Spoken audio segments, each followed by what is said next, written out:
하나님 아버지, 수요 예배로 모이게 하심을 감사드립니다. 이 시간에도 우리의 마음이 하나님께로 고정되도록 인도해 주옵소서. 성령 하나님께 간구드립니다. 이 시간에 말씀을 전하는 자나 듣는 자가 같이 깨닫는 은총 주시고 은혜가 되도록 도와주옵소서. 예수님의 이름으로 기도드립니다. 아멘. 하나님 말씀은 출애굽기 5장 1절에서 9절, 구약성경 87페이지에 있습니다. 출애굽기 5장 1절에서 9절 말씀을 한 절씩 교독하시겠습니다. 그 후에 모세와 아론이 바로에게 가서 이르되, 이스라엘의 하나님 여호와께서 이렇게 말씀하시기를 내 백성을 보내라.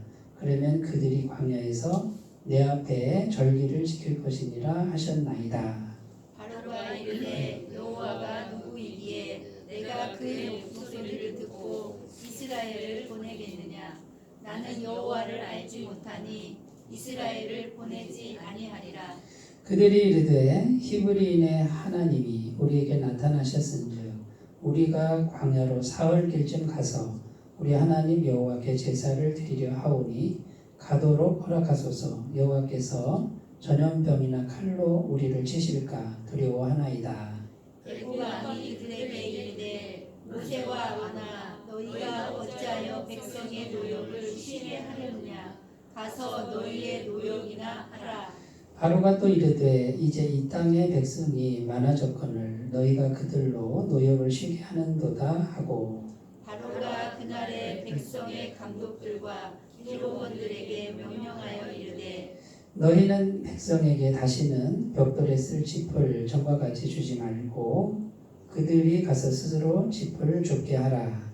또 그들이 전에 만든 벽돌 수요대로 그들에게 만들게 하고 감하지 말라. 그들이 게으름으로 소리질러 이르기를 우리가 가서 우리 하나님께 제사를 드리자 하나니. 함께 읽겠습니다. 그 사람들의 노동을 무겁게 함으로 수고롭게 하여 그들로 거짓말을 듣지 않게 하라. 아멘. 모세와 아론이 드디어 애굽의 왕 바로 앞에까지 갑니다. 그런데 한번 상상을 해보세요. 애굽이라는 나라는 그때 당시 최고의 강대국이고 바로 왕은 절대 권력자 파라오라고 그래요. 바로가 원래 파라오잖아요. 태양신, 태양신의 아들 그런 뜻이고, 태양신, 그러니까 나를 신이라 불러라 할 정도로 신격화되어 있는 대단한 힘과 권세. 자 앞에 지금 모세와 아론이 갔는데 모세와 아론의 모습은 어떤 모습이에요? 화려한 모습이에요? 굉장히 초라하고 지치고 가난하고 힘없는, 지방이 미디안 광야에서 40년 양치기 하던 할아버지가 가가지고 하나님이 여호와 하나님이 나타나셨습니다. 내 백성을 보내라 그럽니다. 사흘길쯤 가서 절기를 지키려 하오니 내 백성을 보내주십시오라고 했다고 한번 상상을 해보세요. 바로 입장에서 생각해보면 어떨 것 같아요? 한참 이런 현실적으로 그렇단 말이에요. 현실적으로. 그러니까 현실적인 세계를 보고 우리가, 그런데 그 현실은 그런데 보이지 않는 하나님이 함께 하신다고 성경은 말하는 거예요. 그러니까 우리가 계속 훈련해야 될 부분이 뭐냐면 그 현실을 살아요. 현실은 참 기가 막힌 현실이죠, 그죠?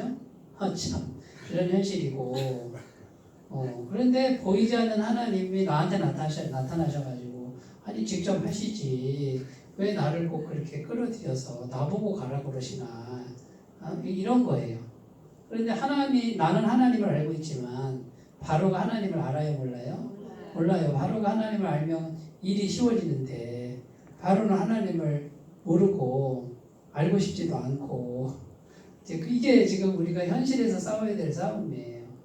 나는 하나님을 알고 있어요. 믿고 있어요. 그런데 현실에서는 아무도 몰라. 그리고 알아주지도 않고 내 말을 듣지도 않고 바늘도 안 들어갈 것 같은 그 현실 속에, 그죠? 근데 하나님이 함께 하시는 걸 믿고 하나님은 지금 가라고 하는 거예요.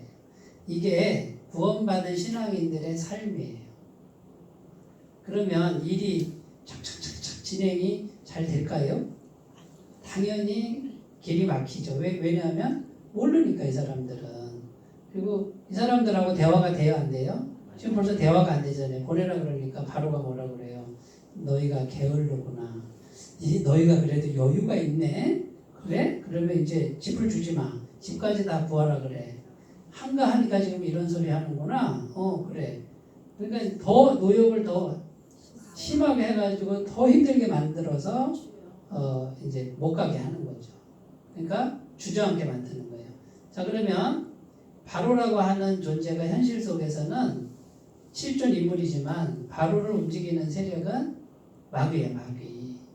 그러니까 하나님 알지 못하는 세력은 전부 마귀의 지배 아래 있는 거예요.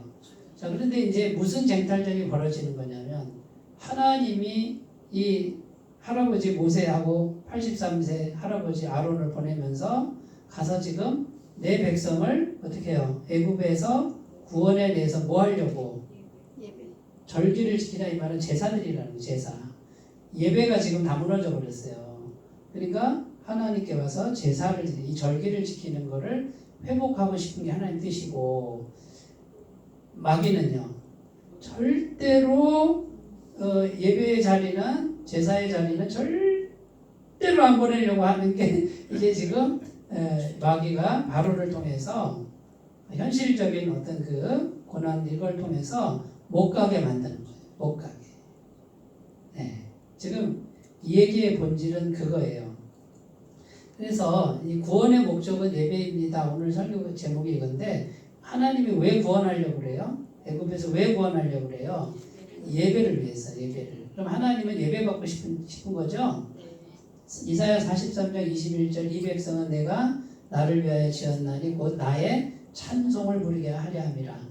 하나님이 원래 인간을 창조하신 목적은 인간을 통해서 예배 받으시고, 그 다음에 하나님은요 교제하시고, 그 다음에 마음껏 하나님의 영원한 복을 마음껏 인간에게 풍성하게 무한하게 줘서 누리게, 영원히 누리게 하려는 그게 하나님의 그림이에요. 창세기에도 그렇게 나왔어요. 그런데 이 예배가 이제 예배가 없어. 예배가 단절돼 버렸어요. 그러니까 하나님 복을 줄 수가 없어요. 하나님은 꼭 예배 안 받으셔도 돼요. 뭐 무슨 예배 결핍 되신 분이 아니에요. 스스로 만족하신 분, 스스로 자존하신 분, 100% 만족감, 100% 충족감을 가지신 분이 하나님이란 말이에요. 뭐가 부족해서 인간을 만든 게 아니고, 그러니까 영원한 자존자, 영생이라는 게 뭐냐면, 영생의 하나님이라는 게 뭐냐면 생명이 충만하고 완벽하다 그 말이에요. 뭐가 더 필요한 분이 아니다 그 말이에요. 그러면 인간을 만들어서 하나님의 그 영광을 다 주려고 하는데 예배가 단절돼 버렸어요. 요거 누가 원하는 그림이냐면 마귀가 원하는 그림. 그러니까 아담과 하와를 꼬드겨서 어떻게 해요? 선악을 알게 한 나무 실과를 먹고 범죄하게 했죠. 작은 범죄, 그러니까 완전함을 상실했고, 하나님은 완전하신 분인데 인간도 흠이 없었잖아요, 그죠? 완전한 존재였는데 교통이 잘 되다가 범죄를 저지르니까 이제 흠집이 생겼어요. 인간이 죄가 들어갔단 말이에요. 그러니까 이제는 하나님을 만날 수가 없게 됐는데 이 죄값을 누가 지불했어요? 예수님이 십자가에서 99%가 아니고 100% 완전한 죄값을 지불했어요. 그러니까 죄가 완전하게 지불돼야만 하나님과 만날 수가 있어요. 인간의 노력으로는 불가능한 거죠. 자, 그래서 이제 이 지금 애굽에 잡혀 있다 이 말은 지금 현실적으로 애굽의 노예가 됐지만 현실적으로 그죠? 영적으로도 어떤 상태예요? 영적으로도 지금 하나님과 단절돼서 마귀의 손아귀에 잡혀 있는 상태예요. 네, 우리가 아직 죄가 남아 있으면 누구 손아귀에 있다고요? 마귀에게 있단 말이에요. 그러면 자 이제 보세요.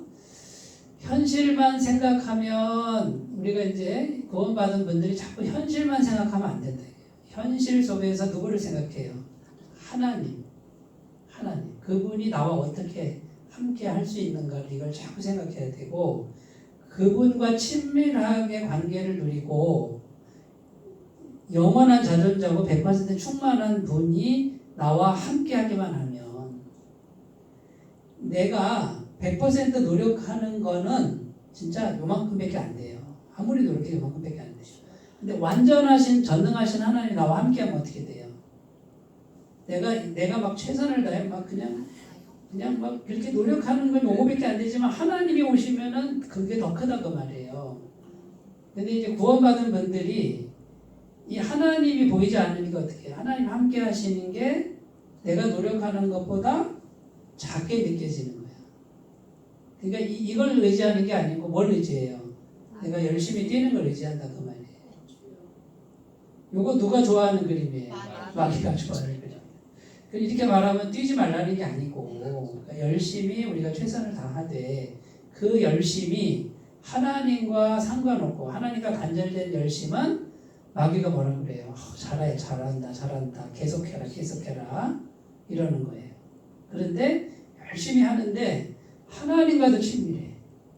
그러면 이거 누가 좋아하는 그림이에요? 하나님이 원하시는 그림인데. 그러니까 극단적으로 표현하면 하나님과 함께하기 위해서 열심히 하는 걸 좀 내려놔야 돼. 너무 지나치게 열심히 하는 분들 그게 잘하는 건 줄 안다는 거죠. 네. 그거는 잘 생각하셔야 돼요. 그러니까 하나님이라는 분이 살아계신 걸 우리가 항상 생각하셔야 돼요. 전능하시다라는 거. 이분이 현실적인 분이에요. 현실이에요. 이걸 생각하셨으면 좋겠어요. 그러면 내가 알지 못하는 그 일들을 행하시고 또 성경에 뭐라고 되어 있냐면 내가 심지 아니한 성읍 내가 짓지 아니한 성읍 내가 심지 아니한 과실 나무의 과실을 먹게 하리라 이렇게 되어 있어요. 누가 주시는 거예요? 하나님이. 내가 심지 않았는데 주신다니까. 내 집이 아니었는데 그냥 집을 주신대요. 믿으시려면 믿고 안 믿으시려면 믿으세요. 무조건 믿으세요. 말씀은 그대로 믿는 거예요. 그러니까 이 복음의 세계를 넘어오면 이 현실 속의 사고방식하고 잘 안 맞아요. 현실에서 내가 뭘 해야 얻는다 이렇게 되어 있지만 복음의 세계에서는요. 그냥 주시는 게 굉장히 많고요. 천국에 가면 다 그냥 주는 거예요. 원래 천지창조 때도 그냥 주신 거죠. 100%. 지금은 왜 그래요? 우리가 죄가 있기 때문에 한쪽에 죄가 있기 때문에 그러니까 이 죄가 있는 반쪽은 죄가 있으니까 어떻게 열심히 일하고 행한 대로 갚고 이게 돌아가지만 이제 구원받은 사람은 뭐가 또 있냐면 하나님이 거저 주시는 세계가 또 있어요. 은혜로 주시는 게 또 있어요. 요 세계를 개발하셔야 된다. 요 세계를. 근데 이제 이런 개념이 안 열리면 하나님 믿고 구원받은 거는 그대로 두고 이 세상에서는 쓸모가 없고 죽어서 천국 갈 때만 쓸모 있다고 생각하고 어떻게 해요? 세상 사람하고 똑같이 사는 거예요. 열심히 살고 최선을 다해 살고 악바리처럼 살고 막 이렇게 수단과 방법 안 가리고 살고 이렇게 되면은 굉장히 안타까운 거죠. 굉장히 안타깝다. 이제 하나님은 계속해서 우리에게 믿음을 요구하는 거예요. 믿음을. 뭔 믿음을? 자, 세상에서 이렇게 살았지. 그런데 하나님과 연결돼서 또 다른 세계가 있는 요 믿음의 삶으로 자꾸 초청을 하는 거예요. 지금 우리가 살아가고 있는 이 세상은 하나님이 원하는 그림이 아니에요.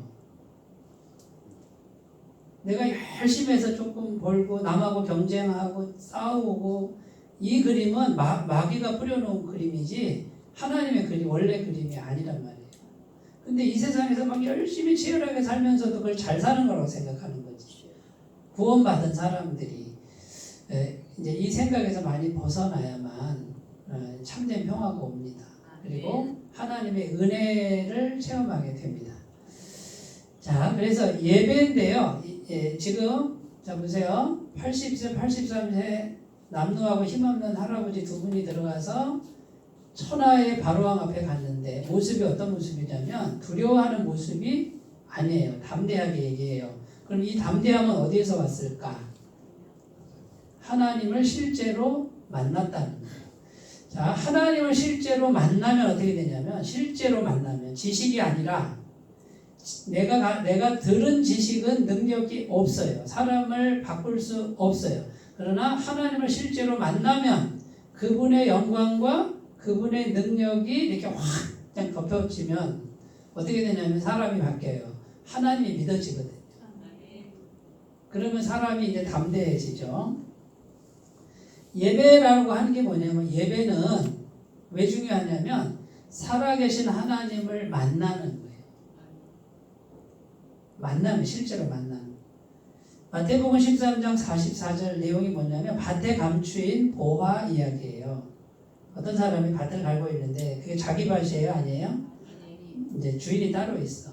근데 몇 년째 밭을 갈고 소출을 한 10가마니 얻으면 몇 가마니 줘요? 절반 이상 주나요? 계획하기 나름이죠. 근데 상당히 많이 줘요.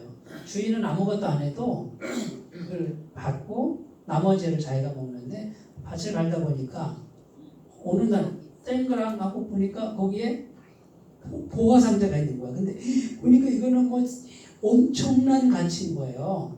그러니까 어떡합니까? 이 사람이 어떡합니까? 막 쓴 거고, 그 다음에 보화를 발견한 후에 마음이 어때요? 너무 기쁜 거야, 이제. 네? 그래서 어떻게 해, 이제 온 재산을 다 팔아. 전부를 다 팔아. 네? 속옷까지 다 팔아. 다 팔아가지고 그 밭을 샀다 이거예요. 그러면 그 보화가 누구 거가 돼요? 이게 마태복음 13장에 천국 비유 중에 하나 나오죠. 그러니까 무슨 말이냐면, 우리가 복음의 비밀, 이 복음이라고 하는 이 진리의 비밀을 딱 발견하는 거예요. 복음을 아무리 들어도 이게 보화라는 게 안 느껴지는 분들은 전부를 안 걸어요. 그런데 복음을 듣고 진짜네라고 발견한 사람은 어떻게 할까요? 인생을 거는 거예요. 전부 거는 거예요. 그렇게 될 수밖에 없어요. 밭에 감추인 보화와 똑같다니까요. 근데 이 복음을 전해도 이걸 못 깨달은 분들은 전부를 안 걸어. 살짝 이렇게 한쪽 다리만 살짝 이렇게 해놓고 전부를 안 걸지. 복음을 진짜 아는 사람은 전부를 걸어요. 거기에. 전부를 안 걸었다 이 말은 아직 모른다는 거야. 그러니까 하나님을 직접 못 만났다는 거예요. 성령으로 거듭나셔야 돼요. 성령 받으셔야 돼요. 하나님의 영이 직접 나를 찾아오셔야 돼요. 그 경험이 없이는 바로 앞에 설 수 없고요. 상 같은 현실 앞에서 계속 주눅이 들고 두려울 수밖에 없어요. 근데 하나님을 내가 직접 만났잖아요. 이 현실적인 문제, 상 같은 문제 앞에서도 어떻게 해요? 평안할 수 있고, 하나님이란 비밀을 내가 갖고 있기 때문에 자신감이 생긴단 말이에요. 눌리지가 않아요. 사도행전 2장 1절에서 4절은 무슨 내용이냐면, 오순절날 마가의 다락방에 하늘에 불같이 성령이 임하는 거죠. 예수님이 승천하시기 전에 신신당부하죠. 야, 너희들 말이야, 급하게 움직이지 마. 예루살렘 떠나지 말고 아버지께서 약속하신 성령이 오실 때까지 이 성에 유해야 돼. 성령 받고 이래야 돼. 요한은 물로 세례를 베풀었으나 너희는 몇 날이 못 되어 성령으로 세례를 받으리라. 예수님이 성령부터 받으라고 신신당부하고 승천하셨어요.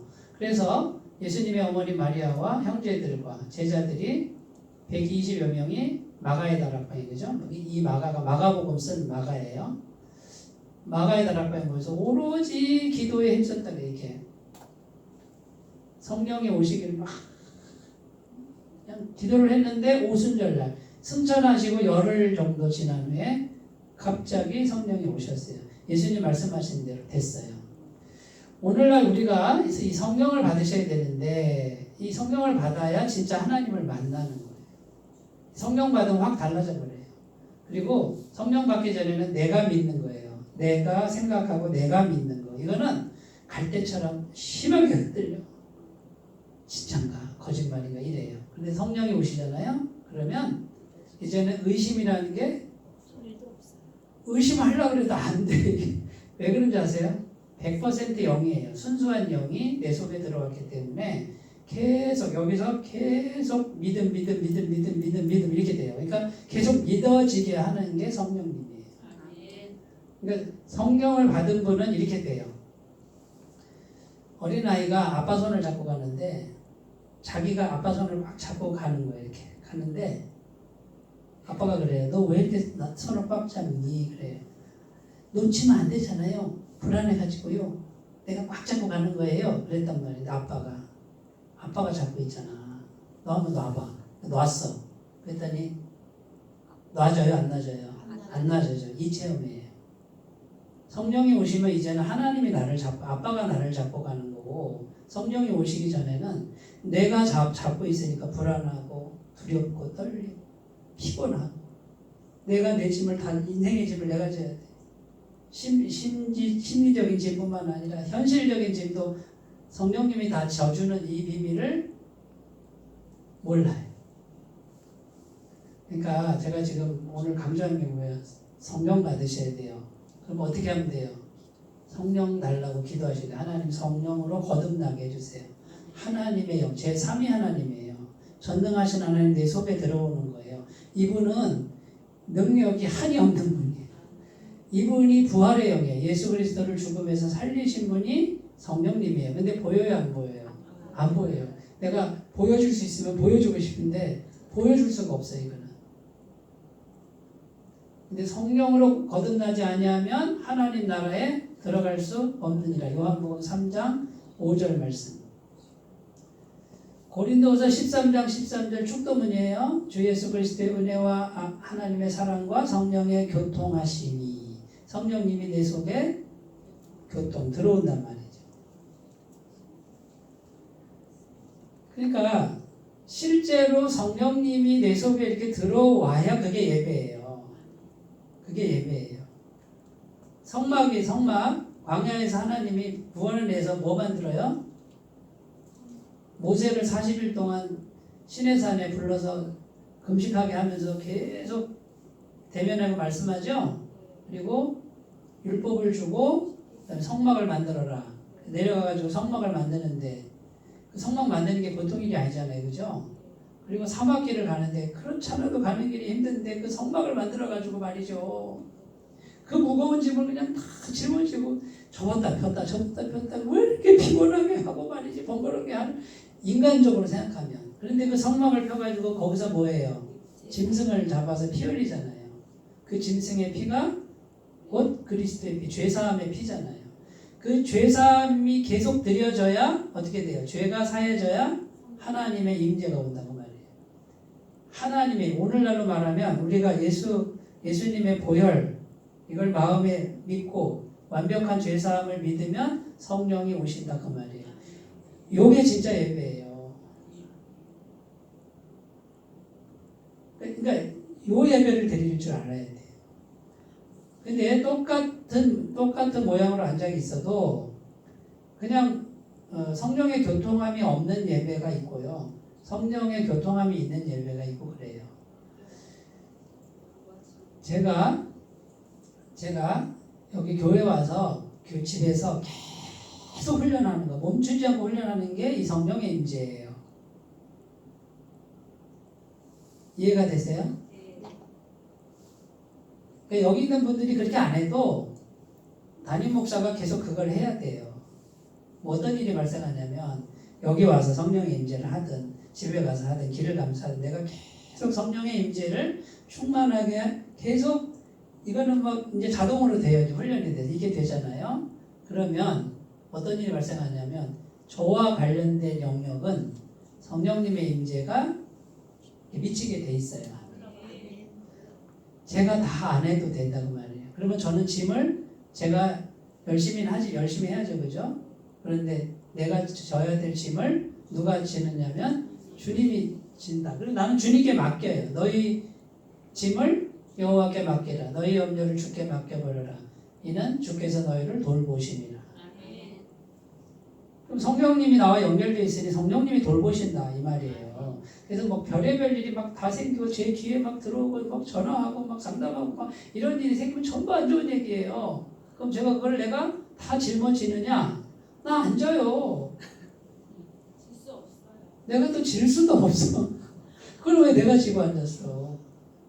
주님이 나와 함께 하시는데 지금 제가 제일 하나요? 주님이라지. 그러니까 이거를 맡겨놓으면 내가 할 거는 찾아서 해야지 열심히 하지만 성령님이 하시는 걸 믿어요. 이제 그 다음 벌어지는 일들은 다 주님의 뜻이에요. 그러면 나보다 더 잘하신다. 내가 한 번 나섰다가 몇 번 나섰다가 한 번이 아니라 여러 번 저는 괜히 나섰다 내가 가만히 있을 걸. 근데 가만히 있어봤어. 그랬더니 더 잘 되는 거야. 그냥 더 좋은 결과가 오는데 그 믿음이 우리에게 있어야 된다 그 말이에요. 그러니까 성령의 교통하심이 있는 예배를 만드는 게 제 목적이에요. 그러니까 여기 계신 분들이 자꾸 제가 복음을 계속 선포하잖아요. 예수님의 보혈과 십자가 죄사함과 하나님이 함께 하십니다. 하나님 임재하심, 임재가 그 말이죠. 함께 하십니다. 성령님이 하십니다. 이건 뭐냐면 이게 비밀이에요. 그러니까 지난주에 와서 앉아 있을 때 아무 생각 없이 앉아 있었다 그러면 이번 주에 오셔서는 성령님과 교통하는 심령을 가꾸시고 와서 앉아 계시면 그냥 앉아만 계셔도 돼. 성령님이 그분을 통해서 여기에 임재가 되고 그 성령님의 임재가 있는 분들이 모여서 같이 예배를 드리면 폭발적인 능력이 나타나는. 자, 예배 어떻게 드려야 할까요? 세 가지인데 영과 진리로 드려야 되고 모여서 드려야 되고 삶으로 드려야 되고. 영과 진리로 드리라는 말이 제가 여기서 계속 설명한 거예요. 속으로 드려요. 속으로. 영은 우리의 영을 의미하고 이게 해석이 여러 가지가 있어요. 우리의 영으로.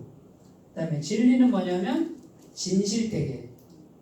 그러니까 중심의 예배드리라는 그게 첫 번째 해석이고 두 번째 해석은 영은 성령으로, 진리는 말씀으로 이 뜻이에요. 그러니까 성령님이 없이는 영과 진리의 예배가 불가능해요. 그 다음에 말씀이 없이는 예배가 불가능해요. 근데 여기서 말씀은 복음이에요. 죄사함의 복음이에요. 그 성막에서 짐승을 피를 흘려가지고 왜 계속 피를 흘려요? 죄사함이잖아요. 죄가 완전히 없어져야 성령님이 오신다는 거예요. 예수님 보혈을 우리가 왜 믿어요? 다른 걸로는 안 돼요. 예수님 보혈만이 완벽한 죄사함이 돼요. 100% 죄사함이 돼야 성령이 오시는 거니까.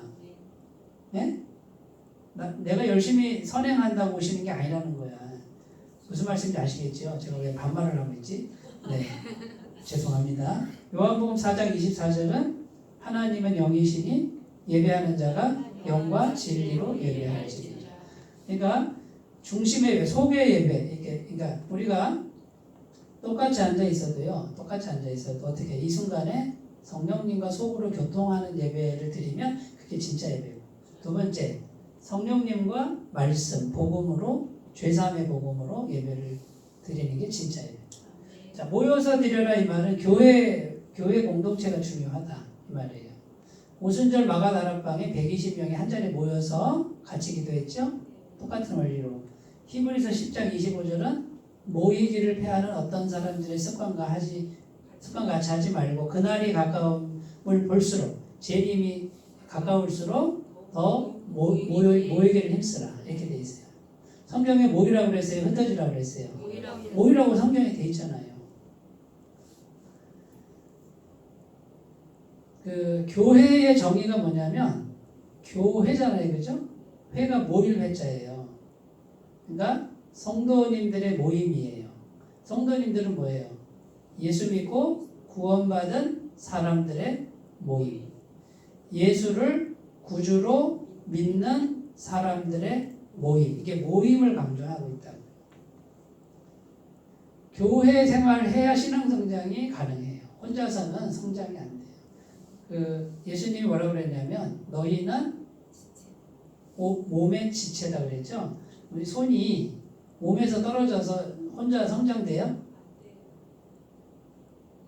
이게 우리가 다 이렇게 눈, 다리 뭐 이런 게 다 연결돼 있어야 몸에 연결돼 있어야 같이 자라는 거잖아요. 이게 교회의 신비예요. 근데 혼자 떨어져 가지고 영과 진리로 예배드리는 나 어디서나 나는 하나님과 교통하고 있어. 틀린 말은 아니에요, 그죠? 예? 그런데 제가 볼 때는 온전한 성장이 안 돼요. 기형아가 될 것 같아요. 기형아. 그렇고 유혹도 많고 그 다음에 내가 볼 땐 장애가 있을 것 같아요. 장애. 그러니까 건강하게 자라지를 못해요. 그런데 많은 분들이 이 모여서 드리는 걸 굉장히 요즘에 더해. 네. 제가 이거 잘 양보 안 하려고 그랬죠. 제 심정은 절대 양보 안 하는데 충격 받으실까봐 그냥 최선을 다해 나와주시고요. 바쁘시면 바쁜 일 보세요. 이렇게 얘기하지만 제 심정은 뭐예요? 혼자 와라. 너무 충격받지 마시고 바쁜 일 있으면 다녀오세요. 아니 근데 그게 중요해서 그래요. 그게 중요해서 그래요. 그게 뭐 사람을 잡아두려고 하는 게 아니에요. 그러니까 영이 교통이 돼야 하나님의 복을 받는 거예요. 힘을 얻는 거예요. 영적 힘을. 근데 이제 이거를 자꾸 또 이렇게 강조하면 어떡하냐면 목사님 피곤해 죽겠다고 막 사람을 이렇게 못 살게 그냥 그러고 또 오해하실까봐 그러는데 아니에요. 하나님 복이 이렇게 임하는 길이에요. 그러니까 이것도 해야 되지만 이것도 해야 돼요. 출애굽기 20장 8절은 10계명 중에 4계명이에요. 안식일을 기억하여 거룩히 지키라. 오늘날에는 주일날. 주일이 왜 주일이에요? 주님 부활하신다. 일요일이잖아요. 안식일은 토요일이고 그죠? 이제 부활한 후에는 부활하는 날 모이기, 부활을 기념해서 계속 모이는 게 되죠. 사도행전 2장 42절 초대교회 때 초대교회는 계속 모였어요. 그냥 자동적으로 모였는데 이렇게 돼 있어요. 제일 처음이 사도의 가르침을 받아. 그들이 사도의 가르침을 받아. 말씀이 먼저 가고 떡을 떼며 교제하기를 힘쓰니. 교제하며 기도하기를 힘쓰니 이렇게 돼 있어요. 사도의 가르침, 이 떡은 성찬식을 말해요. 예수님의 살과 피. 그 다음에 교제하며 그 다음에 기도하기를 힘썼다. 성령 충만을 힘썼다 그 말이에요. 그러니까 어떤 교회는 막 통성으로 기도를 합니다. 그걸 막 엄청나게 합니다만 그렇게 하면 이제 기도 훈련이 돼요. 그러나 저는 순간순간 성령님하고 자꾸 이렇게 교제하고 임재를 예수님 보혈 완벽한 죄 사함을 생각하고 성령님을 계속 모시는 훈련을 계속 하시라는 거지. 그래도 충분해요. 그래도 충분해요. 이 얘기를 아직도 9,999번 더 하려고 해요.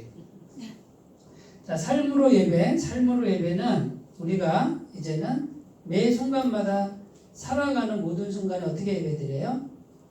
삶으로 예배드리죠? 로마서 12장 1절에는 너희 몸을 거룩한 산 제물로 하나님께 드리라. 제물은 뭐예요? 제물은 죽는 거죠? 그러니까 삶 속에서 내가 죽고 예수님이 살고 내가 죽고 말씀이 살고 그러니까 삶을 드리는 예배는 내가 제물이 되는 거예요. 그러니까 내가 순간순간 어떻게 해요? 내가 죽는 거예요. 이렇게 내가 죽는 거. 말씀이 살고 내가 죽는 거. 마태복음 16장 24절은 누구든지 나를 따라오려거든 자기를 부인하고 자기 십자가를 지고 이것도 뭐예요? 내가 죽는 거. 예수님 따라가기 위해서 내가 죽는 거. 요게 예배예요. 교회 와서 예배 잘 드리고 나가서 금방 싸우고 그러는 분 있죠? 내가 안 좋은 건 삶의 예배가 실패해요. 삶의 예배가. 교회 와서 막 은혜 받고 가가지고 남편 바가지 긁고 말이죠. 네? 그런 일이 꼭 생겨. 그게 반복되다가 이러면 안 되지 하면서 극복하는 분들이 많아요. 그렇게 가시면 돼요. 또 실패했다고 넘어질 필요는 없고. 세 번째로 갑니다. 자, 결론이에요. 결론. 예배 쟁탈전이에요. 하나님과 마귀의 예배 쟁탈전.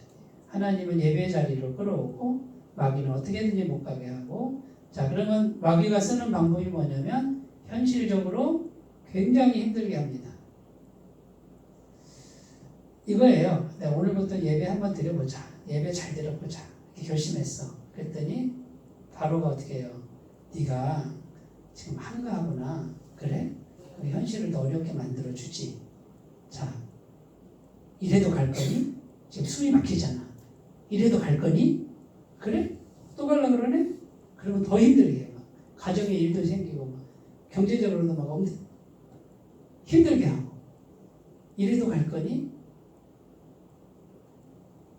이게 지금 우리가 살아가는 현실에서 벌어지는 거예요. 그리고 우리가 이제 전도를 해서 사람을 교회를 이렇게 예배의 자리로 끌어올 때 하나님이 기도를 많이 해야 돼요. 우리가 마귀가 역사하지 않도록 기도를 많이 해야 되는데 이분이 와서 자리를 잡을 때까지는 계속 시험이 있어요. 교회를 다녔더니 머리가 아파요. 막 이런 분들이 있고요. 교회를 나가면서 우리 아들한테 안 좋은 일이 생겼고 막 이런 사람들이 많아요. 제가 목회를 해보면 막 상담을 해요. 그럼 제가 뭐라 그럴게요? 견디셔야 돼요.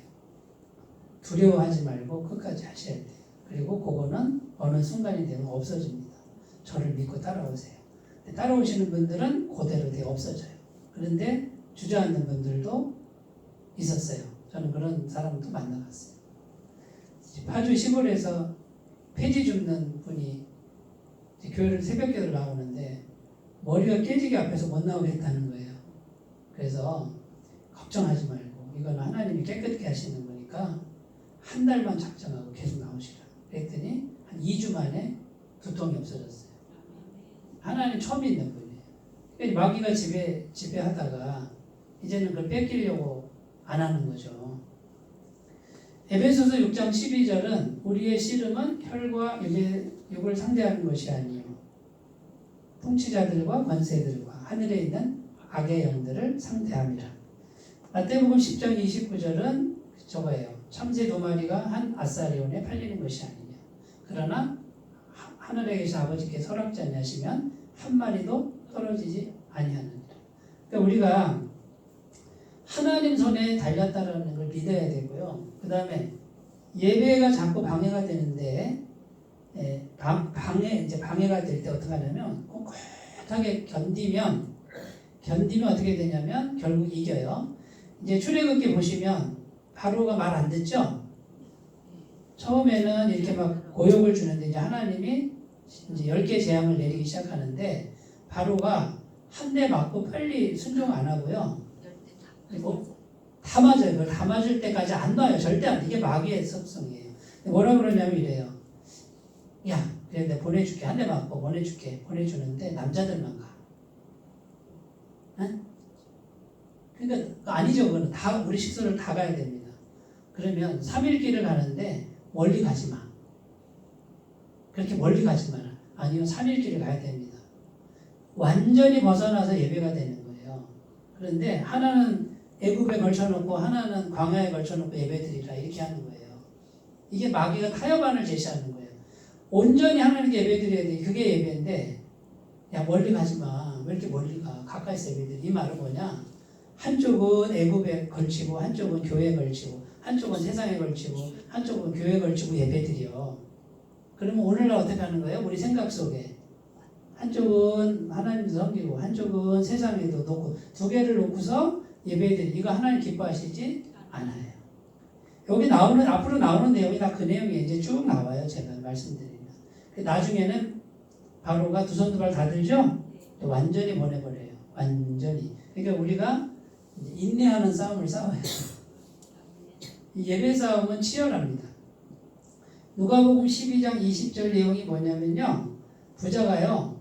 열심히 돈을 벌어가지고 곡간을 만들어가서 거기다가 재물 쌓고 양식 쌓아놨어요. 그때 주님이 와서 뭐라 그래요?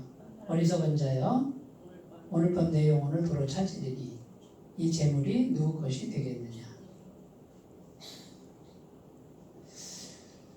예배가 중요해요. 뭐가 중요해요? 그다음에 네 번째 요한복음 10장 10절 도적이 오는 것은 도적질하고 죽이고 멸망시키려는 것이요 내가 온 것은 너에게 생명을 주고 더 풍성히 하려는 것이라. 마귀가 오는 건 도적질하고 죽이고 멸망시키려는 거예요. 그 마귀가 원하는 게 뭐냐면 절대 예배 드리지 마 이거예요. 근데 예수님이 와서 하는 건 뭐예요? 하나님과 교통하는 예배를 드려야 돼. 완벽한 죄사함을 믿는 성령의 교통하는 예배를 드려야 돼. 모여서 예배 드려야 돼. 삶으로 예배 드려야 돼. 이 쟁탈전이 오늘날에도 계속 벌어지고 있습니다. 자, 그러면 이제 오늘날로 와서 어떻게 하는 거냐면요. 제가 계속 말씀드리지만 매 순간마다 예수님 십자가 보혈을 묵상하셔야 돼요. 습관을 들이셔야 돼요. 자동적으로 습관. 예수님의 그 완벽한 죄사함으로 성령님이 오십니다. 성령님을 자꾸 받아들이셔야 돼요. 이렇게 마음에.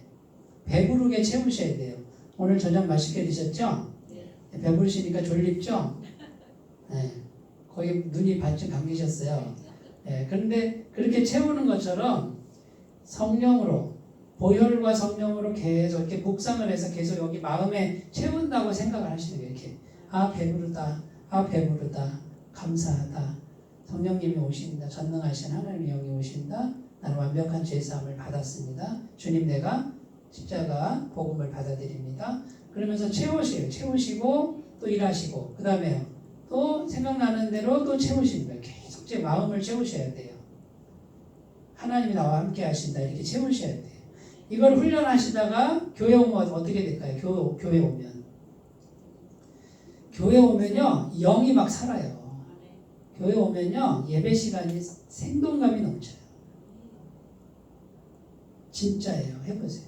그런데 일주일 내내 이 훈련을 안 하고 이렇게 다른 걸로 계속 마음을 채우는 분들은 어떻게 되냐면 일단 교회 오는 게 힘들어. 좀 쉬고 싶다. 제껴버릴까. 그 다음에 거기 와서 또 사람들 눈치 대고 안 나가면 전화 올 테니까 나와. 나오는데 와서도 생기가 없어. 생기가. 감격이 없어. 말씀에 막 일주일 내내 훈련한 사람은 아멘. 찬송부로 막 그 감동이 막 오는데 이게 안 되는 거예요. 그러니까 영의 교통이 안 일어나요. 제가 어느 날은 죄송합니다만 강단에 딱 서서 찬송 부르잖아요. 가슴이 답답할 때 있어요. 그럼 제가 뭘 느끼는지 아세요? 일주일 내내 세상에 푹 절어갖고 왔네. 소금에 배추 절이듯이 푹 절어갖고 와가지고 그걸 깨우기가 힘이 드네. 근데 어떤 날은 또 제가 딱 서면요 막 제가 은혜 받아 막 찬송 부르는데 여기서 막 그 찬송 소리가 큰 것도 아니에요. 작게 들리는데 제 마음에 와서 감동이 돼요. 감동이. 아, 이분들 일주일 동안 잘 사셨네. 설교자는요 계속 설교하기 때문에 금방 알아요. 앞에 딱 서면 알아요. 여기 마음에 그대로 눈으로 보는 게 아니에요. 설교자에게만 주시는 은사가 있어요. 네, 금방 청중 상태를 금방 알아요. 자, 예배에 성공하시기 바라겠습니다. 기도합니다. 하나님 아버지, 마귀는 필사적으로 예배를 못 드리게 하고 예배를 방해합니다. 예배를 드려도 한쪽 다리는 세상에 두라고 합니다. 주님, 속지 않게 하시고 철저하게 예배에 성공하는 우리들이 되게 하여 주옵소서. 예수님의 이름으로 기도드립니다. 아멘. 주기도문으로